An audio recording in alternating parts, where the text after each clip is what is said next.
Welcome to be.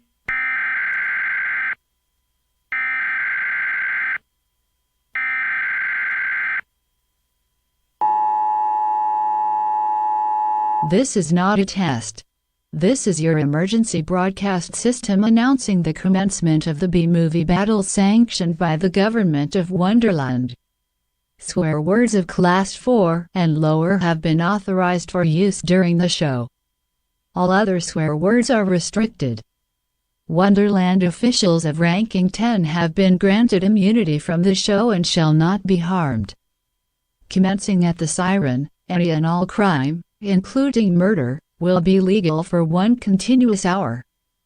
Police, fire, and emergency medical services will be unavailable until the review concludes. Blessed be our Wonderland leaders in America, a nation reborn. B-movie battle is now in effect.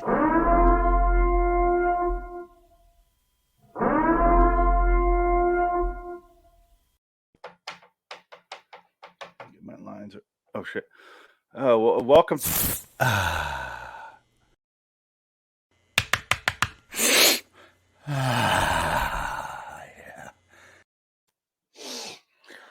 Hey, welcome to B Movie Battle, episode 55 for Nick Cage Cast 33. This is Croods 2013 versus Croods, A New Age 2020. Really going at it. These fucking movies are really competing. Let me just say, I did cover Croods on the Cagemated episode with seven movies, including this one on the screen. So I didn't really get to see it, but I have since watched it several fucking times and won't stop playing at my house. This one I watched fresh by itself, not for the show. I just happened to watch it on my own. And yeah, I've seen it 2 to 3 times. Thanks for watching. The first one, I did enjoy. The second one, though, is my fucking jam. I love this second one. I really genuinely think it's hilarious. There's so much in there that makes me laugh every single time. I recorded myself watching them both because I watched them like kind of like this, like I did the Cagemated or with the National Treasure movies. But I'm not going to show footage of it because it's really boring because I've seen them so many times and I'm just like working on posters and fucking around. I'm not really watching them. So the video and the audio from that is just lost. I don't give a shit. I tried to watch some of it and I'm like, this is unwatchable. It's not funny at all. It's me just going, oh, they kind of lined up right there. There's the mom's telling a lesson at the same time to different characters. And that's it. That's all you're going to get. So fuck it. I'm not playing it. This is going to be a short episode because there's not a whole lot to say. What I'm going to describe every single joke to you guys, like Raising Arizona one. Oh, man. Oh. Raising Arizona one was interesting. I don't know what the fuck they did there. Whoever has me in this house, kidnapped in this house, I don't know where they found that shit. That one's weird. But Croods, really simple story. And they have a lot of setup in the beginning about how dangerous the world is and how Emma Stone's character, there's a lot of glare here. Emma Stone's character is not allowed to leave because Grug, her dad, played by Nick Cage, thinks she's going to die and they're all going to die. And they sleep in piles and in a cave and they don't ever leave the place. And then she meets Guy, played by Ryan Reynolds here. And he's looking for tomorrow a place. And because his parents told him to when they were alive, I guess they're dead now. I don't fucking know if he killed them with a rock or something. Who knows? Not like there's a fucking CSI team that's going to track him down in this time. But he's got a belt. This little dude here is his belt. And that's it. Everyone's quirky, yada, yada, yada. It's about monsters. And there's a bunch of shit that never existed, like a bunch of weird creatures combined. And then you get to this one. And I don't normally like comedy sequels. This one is 7 years after the first one, though. So I think they had a little bit of distance there. It's not put out 16 months later and rushed in the theaters with a choppy written script. It's just to emulate the first one.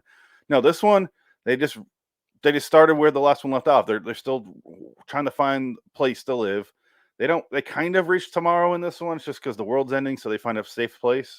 But in this one, they arrive at a gate after Grug overhears Guy's character talking to Emma Stone's character, where the fuck her name is, like Eeg. Is her name Eeg? Fuck, is her name Eeg? Eep. That's close. But they're trying to leave on their own. Grug overhears it. He's surprised that he finds a fence and he's very excited. He's like, we can just live here. There's tons of food, like miles of food. Eventually, they find out it's owned by the Bettermans, which is Peter Dinklage and Leslie Mann. And Peter Dinklage in this movie is so fucking funny. Oh man, I love him in this movie. His voice is perfect for this. They're a married couple. They have a daughter there. Apparently, guy used to live with them with his parents, and this is the tomorrow that they're looking for. There's a whole sub story about bananas, and they steal the bananas, and it turns out Peter Dinklage has been feeding the bananas to the monkeys, the punch monkeys who live there. And if they don't get the bananas, then they'll tear it down and chaos. That's what happens because Grug eats all the bananas because they try to kick him out. And then the punch monkey's taken there, and they're going to feed them to the even bigger monkey.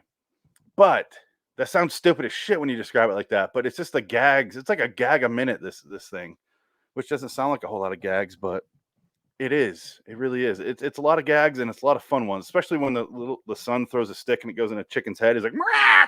And then cuts the Grug and he throws something and it goes into Peter Dinklage's head and he does the exact same scream. It's this hilarious scream that makes me laugh every time. And at the end of the day, the giant monkey. Every time I watch it and hear that, I just start laughing. It's hilarious. This movie doesn't get old. The Thunder Sisters that the grandma's part of, and if there's a third one, they're not going to have that character because Cloris Leachman died, Twilight Zone alum. She's dead, which sucks. She's got some hilarious shit in the movie, but what else can I say? The first one I gave a 7 to.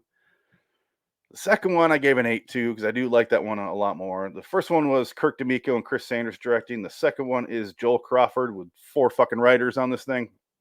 Normally that's a bad sign when you see 4 writers, but it worked. It worked out in this case. Some of those animated movies, though, they can do 4 writers, 4 directors. It's just there's a lot of work involved with those kind of movies. I can't imagine doing it. But anyway, I digress. Watch the movies. They're definitely worth your time. If you're into kids, why am I reviewing kids movies? Why am I here? Why is Cage doing animated movies? I'm glad he did with these because he is really good in these.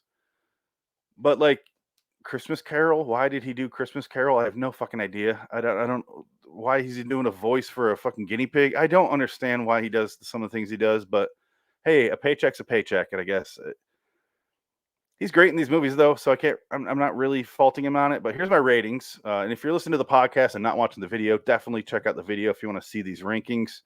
Because on the left, we have quality of movie. And you'll see Croods New Age is number 6. Croods first one is 11. On the right-hand side, quality of Cage, we got Croods New Age at 8. Croods first one at 11 again. So, and if you're looking at the list and looking where Spider-Man is, I don't think he's as good as in Spider-Man as he's in the Croods movies because he's doing I'm doing like a voice, and he's not really doing a whole lot. He's not in a lot of the movie. He's one of the main characters, and he's great in Croods and New Age. And even the first one, he's got that thing where he vents the sunglasses and he's talking like this, look at the sun, it burns my eyes.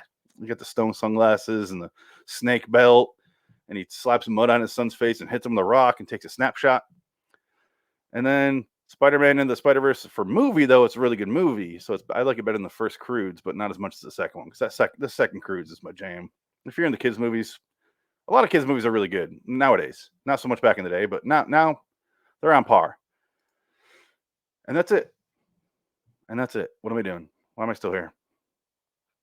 I'm just waiting until they throw the outro on because they'll just throw that in there randomly, apparently, because they cut me off in the fucking intro when I was doing it. But I don't know what else to say about it. I'm here by myself. This looks like the live setup, but it's not live. This is not a live episode. This is recorded, and I'm not playing footage of either the movie or me watching the movie because I don't want to ruin anything. And plus, watching me watch the movie is really fucking boring this time around. I say almost nothing.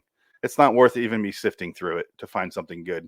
I'm not even going to try. I'm not even going to bother. I'm not going to waste anyone's time. I'm just going to get out of here if I can. I'm just waiting for the outro. Why am I reviewing these movies is beyond me. If you here is the Cage movies I've done, and over here's the ones I'm doing soon or sometime soon. The rest of his movies. Our next episode that we're doing on B Movie Battle in the Cage Cast is Lord of War from 2005, starring Jared Leto also and Ethan Hawke. Jared Leto, not really a fan. He is a guy who likes to be called a weirdo, even though he's not, and he just wants to be known as the weird guy. don't care. I don't give a shit. Here's him holding a gun on the back. And there's some Dallas Cowboy girls. I don't know. He plays a drug addict in this movie. He's good in the movie. I don't think he's a bad actor. I just don't like him as a person. I think that's what my problem is. Yeah. I don't mind the first couple 30 seconds of the Mars albums, but after that, I don't want to hear you. He tries too hard to sound like he can sing. I'm really fucking trying to sing. You're like, yeah, okay. Can you make good music instead? Like the first two albums? Or no? Are you done with that? Okay, you're done with that. Yeah, I can't listen to him anymore. I think I would not like him at all if I met him in person. I wonder what else I can say about these movies before they play the outro. I just remembered something.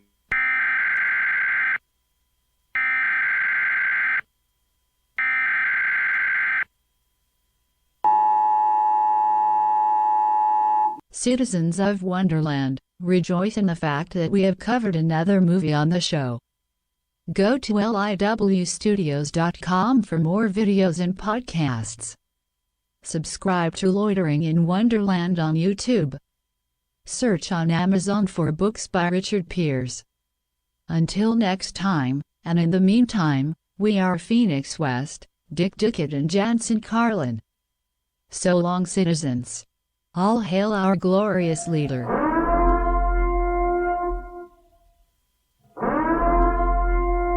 Shut off the fucking show now. Those guys aren't even here. You don't have an outro with just me on it? Come on, guys. Like, it's fine. I guess I'll let them know that their names are on the credits, but they're not in the episode. And I guess we'll just have to see if we can move forward with that. Oh, come on.